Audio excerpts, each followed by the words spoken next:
Yeah, first off, just tip your cap to Houston. Um, it was not our best shooting night. Thought we turned it over a little early. I thought we missed some shots early. We didn't share it in transition early. And certainly it was a tough night not to make your free throws. But outside of the free throw shooting, because that's just on us, but give Houston credit for making it difficult. Obviously, they're the number one ranked team in the country for a reason, and they're a difficult team to score on. It was a tough night for us because we didn't score and we didn't defend well. So, that's how you get that kind of a lopsided margin. When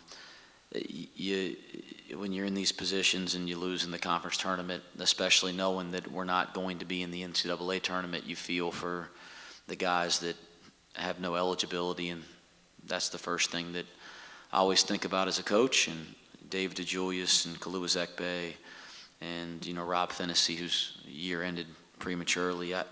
You feel for those guys, but as I told them, I hope we put ourselves in position to keep playing.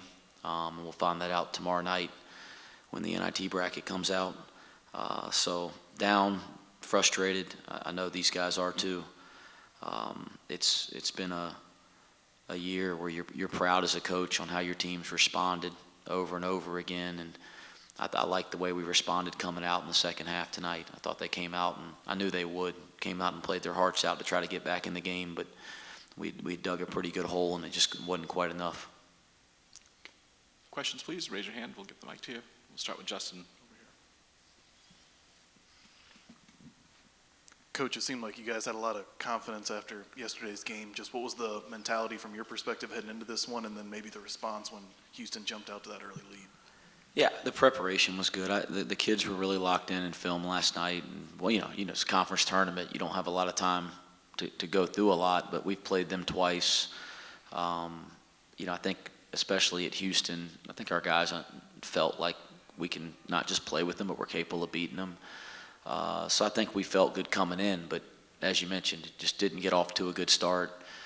Some defensive breakdowns. They make a couple tough ones. We struggled on the board to start the game. I mean, you finally get them to miss a couple, and then you give up offensive rebound putbacks, and a couple open floor opportunities where you have advantages early, and we don't make the right decision, turn the ball over, don't convert, and that digs a hole. And this group's never been a group to lay down, so we'd kind of find a way to rally back, and we did at times. But again, just a big margin to make up at halftime for sure. And here in front. Just how difficult is it to prepare for a Houston in that short period of time? I mean, like you mentioned, they're the top team, and it seems like those guys have 3 arms, each of them. It's tournament play in March. Everybody's dealing with the same thing. You got one-day preps. You're playing a team for the 3rd time. That's not what it's about. It's not about that. Listen, it didn't break our way tonight. We didn't shoot it well. I think we're 7 of 15 for something like that from the free throw line in the first half. We had trouble securing the ball and holding onto the ball and silly turnovers. I don't think that's preparation. Again, give Houston credit. I'm not making excuses, but I don't think it's our guys weren't prepared, or we played them twice now, and I thought we had a good game plan and good execution playing them down at their place. So that's just tournament play, and it was a tough night to have a shooting night like we did, and our ball security wasn't good. It kind of snowballed on us a little bit. Stay in the front row. Odie, coach, last time these two teams played, Jerace Walker really dominated inside the paint. Tonight it was Juwan Roberts. What made it so difficult for him to get going early tonight and made it a difficult matchup? Yeah, he's difficult. He's really good getting to his left hand. He's really good in the pocket versus some of our drop coverages and our ball screen stuff. And, again, we struggled with that when we played them at Houston. We struggled with that again tonight. And he got us on the glass too. I can't remember. I looked down at his numbers. He had 2 offensive rebounds, but he was effective on the board too. David, I'm sure that's not the past couple games you would have liked to have to end the season. What were your emotions going through you at the end of the game there on the bench? It was a mixture of emotions. Half of the emotions were me just taking accountability. I wish I would have played a lot better, 'cause I feel like we had a great game plan going in. We had a great film session, as Coach said last night, and we had a very great and extended walkthrough today, and everyone was locked in and focused. And I wish I would have played better for sure, because my team needed it. So I take full responsibility in that regard. Then the other half was appreciation to be able to play for a great coaching staff that believed in me, and great teammates who believed in me, and being a part of something special, and part of something bigger than me. And then just excited for the future of this program. So, yeah. In front for the next one. Dave, can you just talk about your growth over these past 2 years under Coach West? It's like night and day. I did a full 180, and that's a credit to Coach West and his coaching staff. Like I said, they believed in me. I told this story a couple times. I think we were playing Miami, Ohio, not this season, but the past season. And he pulled me in the ballroom, alone, and just told me how much he believed in me. And he told me that he would be there through the ups and downs, through the failures. And he was a man of his word in that regard. And I most definitely wouldn't be the player nor the person I am today without Coach West or this coaching staff or this team. So just grateful for being a part of this place and the great city of Cincinnati. And just going to continue to try to pay it forward, and because they gave me a lot. It's not what you were after, but in an NIT bid, but would that be something I'm sure you'd like to have one more game after tonight or more? It always sucks to end that way, but whatever's supposed to happen, it will happen, and we'll go from there. The future of the program will be great no matter what. I'm going to take one over here on the other side, Chris.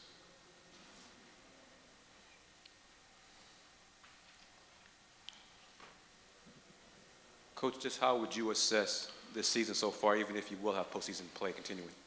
Sorry. How would you assess the season so far for you guys? Well, They'll get it. okay.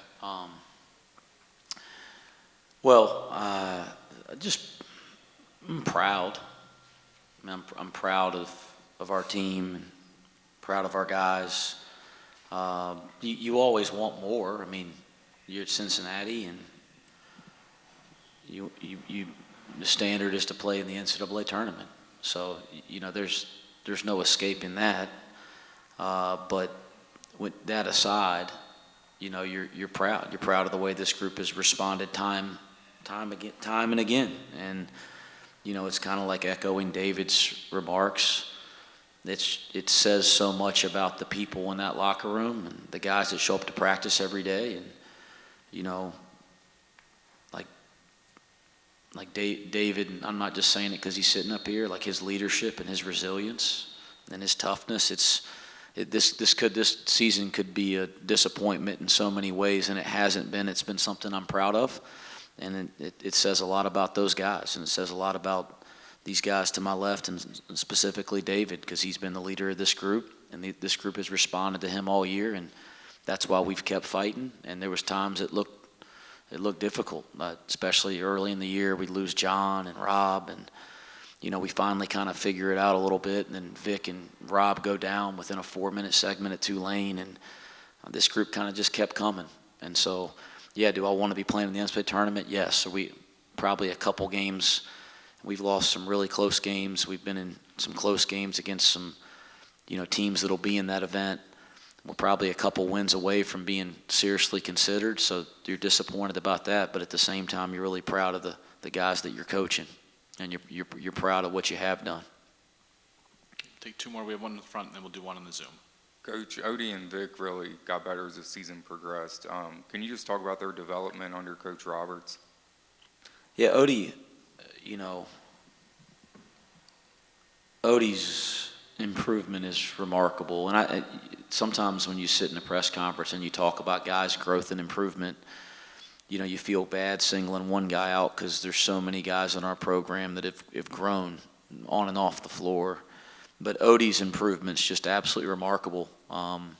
I think he would tell you, we had a meeting at the end of the season last year, and we talked about we needed to be a better defensive team when he was on the floor.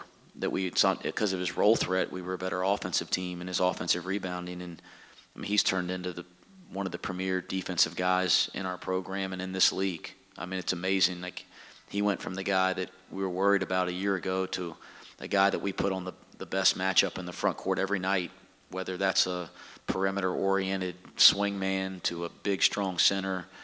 And then you look at early in the year, I think he had some offensive woes, and the way he's corrected it has been, I mean, it's remarkable. I'm really proud of it, and I'm proud of the way he competes every night. He competes night in and night out with anybody that he matches up with, and that improvement's really meant a lot to our program, along with Vic's, that's been documented pretty well from last year to this year. Okay, we'll take the last one from the Zoom. We'll go to Dan Tortora, please. Coach, looking at these first couple seasons for you in Cincinnati, how do you reflect upon what you are building and the things that have gone right up to this point? Yeah, guys, I appreciate the question. Reflecting's hard for me right now. Like I told the guys in the locker room, like I'm still hoping we're playing basketball. Like that's my focus is on this team. We'll reflect whenever we're done, and if they say that we're done, then we'll be done. But I'm hoping that tomorrow night we'll get a bid to the NIT and we're still playing basketball, and then when this is over, we'll reflect. But like I said, I'm proud of this group. I'm proud of what they've done this year, and I hope we've earned the right to keep playing. And just a quick follow-up to that, just what you could say about these two guys representing the team next to you, just what it's been to have their leadership this season and to have the opportunity at more life at hopefully an NIT bid. Yeah, it's difficult as a player, guys, and as a coach. I mean, we all want to play in the NCAA tournament, and again, we understand that we're not on the bubble or anything of that nature. So we're playing this weekend to play in the tournament. So we lose today when you could kind of see some light to that. Like that's hard. Right now, we're still processing this loss. Like we're still down about this loss. So I think these guys are too. But if they get a chance to play again, they're going to be excited. As far as these two guys, I mean, come on. I've said it in every press conference I can speak in. David Ajoyas is the reason this program is still standing. I mean, people told me. I mean, I've told him. I don't know if I even told him this, but I can't tell you. A handful of people told me that not to keep him. He wasn't that. Come on, man. We've been who we've been, and we've been damn competitive. And this program was in a bad spot a couple years ago. We've been who the heck we've been because guys like David and others have said we're going to fight. We're going to fight. He could have left. I wasn't the guy that recruited him. He had options to leave. He could have left after last year, and he stayed with it. I'm incredibly proud of him. We'll reflect more on that when it's over. I think he's still got some basketball left. I know him. He's not going to be happy with the way he played, as he said. He'll respond. All right, Odi Iguama, come on.